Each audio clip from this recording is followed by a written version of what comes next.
And we are back with the fourth segment of the GSMC Basketball Podcast, brought to you by the GSMC Sports Network. And today, in this fourth segment, we are going to be talking about the NCAA and how there is now a new leader in total points in NCAA basketball, and that is Caitlin Clark. And I'm sure you guys know exactly who Caitlin Clark is. She's taken the media and the NCAA women's basketball by storm this past year, as well as last year when she made it to the NCAA finals, making it through the March Madness tournament for women's basketball. And recently, Caitlin Clark beat the Iowa Buckeye.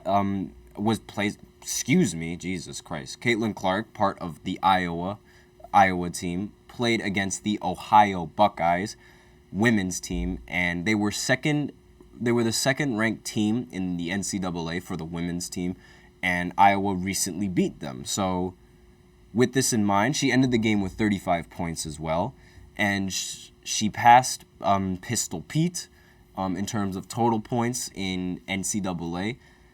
In my personal opinion, she is the greatest college athlete the NCAA has ever seen.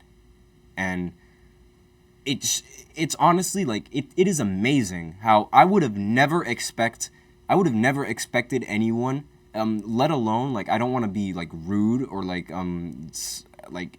derogatory in any sort of way. I would have never expected like a female basketball player to even get close to breaking a record like that, and she was able to do it. And it really, like, it's so inspirational for a lot of like these women players who like going into college and like they're going to go into the WNBA, like I'm not going to get paid as much, and it's like I'm not going to be as good or not going to be considered as good as a lot of these other players. But Caitlin right now, like a lot of teams and a lot of people around the media, they're like making jokes saying like the Pistons should sign her or like the Wizards should sign her because the Wizards need her. And that is incredible, the fact that like they're talking about this like and she's a woman, because the media it's not kind to women basketball players. They are not kind to the WNBA whatsoever, and they are not kind to women's college basketball whatsoever. So the fact that Caitlin Clark is getting this type of recognition, yes, Nerf Boy questions me. Yes, I do read the chat. I don't know why you're questioning me on that. I'd see your comments in the chat, but my bad if I didn't see any of the comments. I responded to the previous comments before. I apologize for that. But regardless, going on into like Caitlin Clark and her prowess in the NCAA, she beat Pistol Pete in the record. Now, Pistol Pete, he did this without a three-point line. And a lot of people around the media, they they sort of give a lot more credit to Pistol Pete breaking that, holding that scoring record because there was no three-point line. And it was like if he had a three-point line, he would have ended with a lot more points than he did. And the fact that he did it, that he played in college for 3 years as opposed to Caitlin playing for 4 years. And with that in mind, I really think that's unfair for Caitlin, like, and for women's basketball. Like, I understand that like he didn't play with the three-point line and he only played 3 years, and that is phenomenal. That is amazing for a player to do all of that and to maintain that scoring title up until this point, in an era where there was no three-point line. But it really seems like whenever people bring this up, it really seems like they're trying to discredit what Caitlin is doing, and I really just don't agree with that, because not only actually, hold on, just a question, because there is a question in the chat. Nerf Boy 712 said, "Do you think that the Lakers should give the ball more to LeBron?" Honestly, that's an interesting question. I mean, they give the ball to LeBron a lot. I mean, he runs the offense in like 9 out of 10 times if it's not D'Lo that holds the ball. And asking LeBron, like, at this age to hold the ball, like, more, I think it's a really difficult task. I mean, granted, he's shown us that like age is just a number to him, and like he can run the offense, but is it a good idea for him to do that? I don't really think it's a good idea for LeBron to do that because like the risk of him being injured.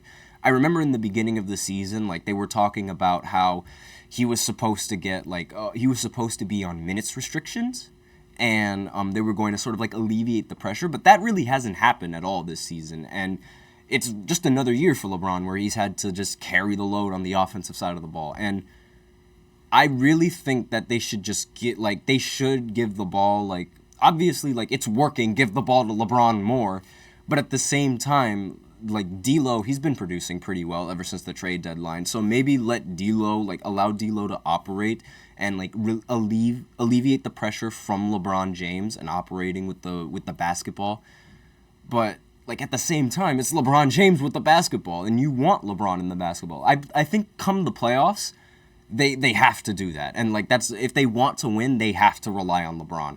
But I don't think that's really the best idea because, like, again, he's old. He could get injured.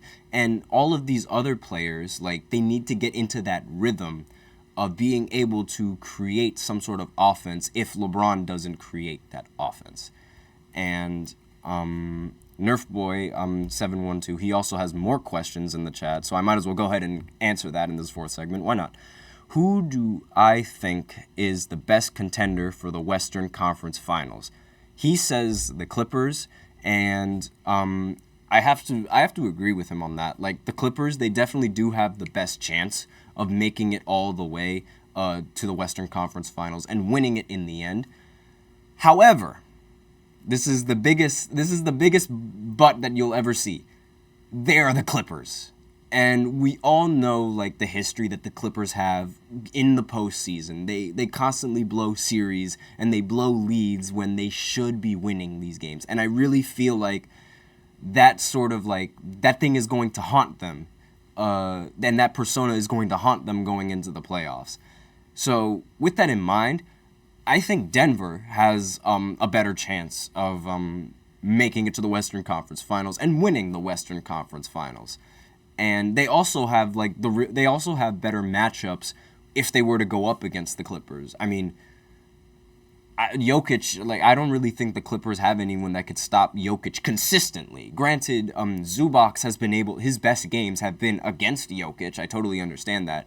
But come playoff time, I think Jokic is going to just completely flip gears and turn on the switch and just play as dominantly as he's always played in the postseason.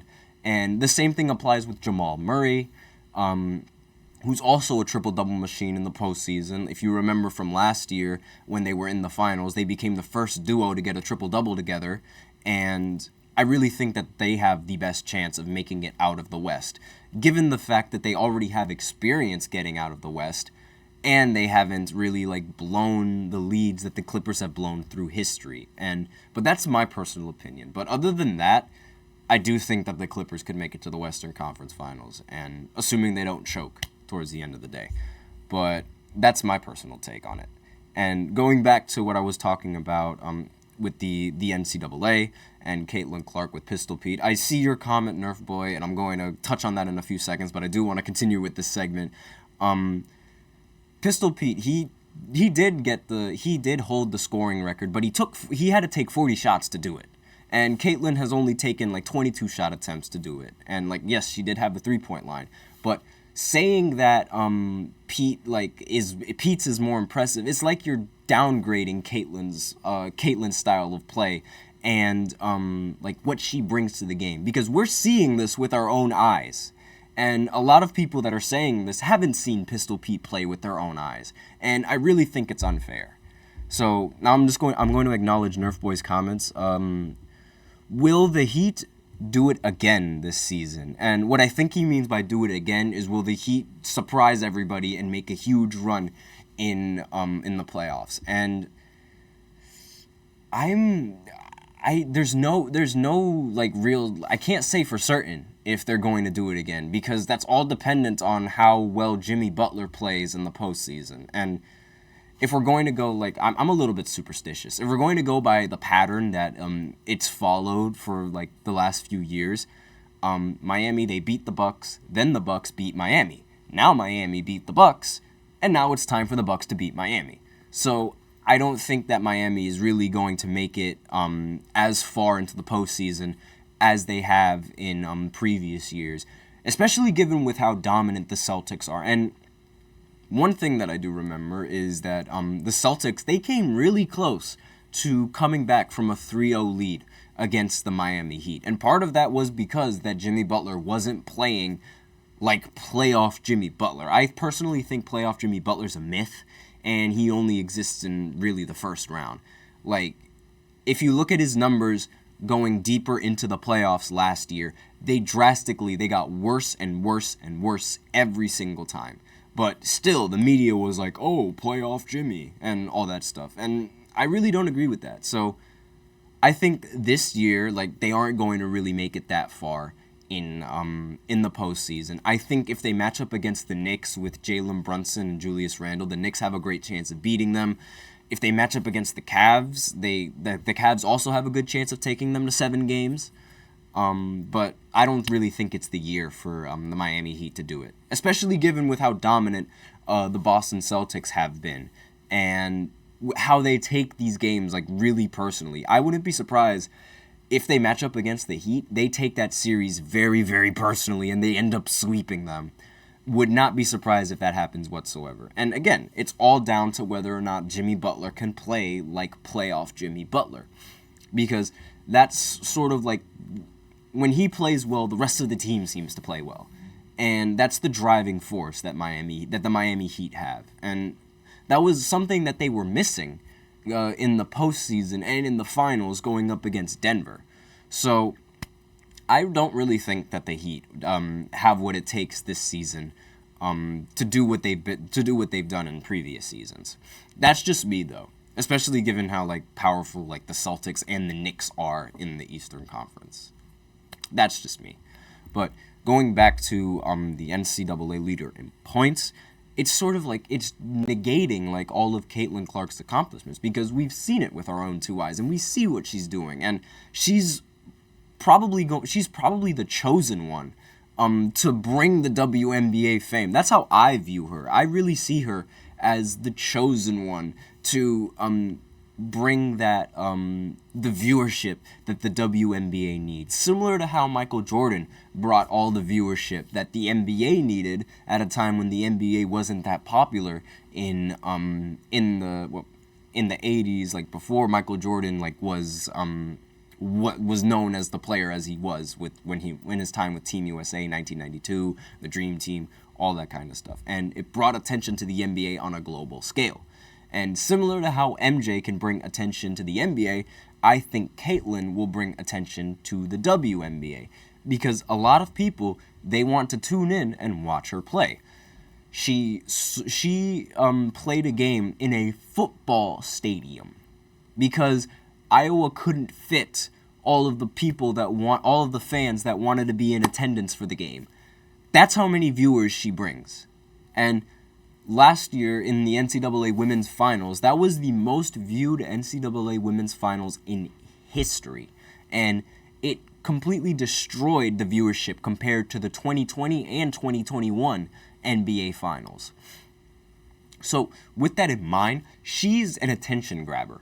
And I feel like the WNBA should capitalize on this with marketing and advertisements and all sorts of things just to promote her so that people could watch her play. I have no doubt she is going to sell out crowds in every single arena that she goes to, because she's Caitlin Clark. And like that's just who she is. That is the player that she is. And I think she has the nickname Ponytail Pete. Somebody called her that, and I thought it was relatively funny. But she is going to be the face of the WNBA for a very long time. And that is going to bring a lot more players that are going to want to be competitive in the WNBA. And that is my personal opinion on Caitlin Clark. But with that, we are out of time for this segment, and that is the end of the show. That is the end of the GSMC Basketball Podcast. Thank you for tuning in to the GSMC Basketball Podcast, presented by the GSMC Sports Network. Your support means a lot to us, so please remember to subscribe to the show and leave a positive review. It really does make a difference. We also invite you to follow us on Facebook, Twitter, TikTok, and Instagram for more content and updates. And as always, as I do in the first 2 segments of every show, I remind everybody, as always, to use the link in the description to get your comments recognized and to donate to the show, because it definitely does help. The link is in the description as well as displayed below the ticker on every single show segment. The link is gsmcpodcast.net. And it really helps the show, makes the show much more interactive between myself and you guys, the viewers. And with that out of the way, that is the end of the segment. Thank you once again for tuning in. I am your host, Nelson, and as always, take care.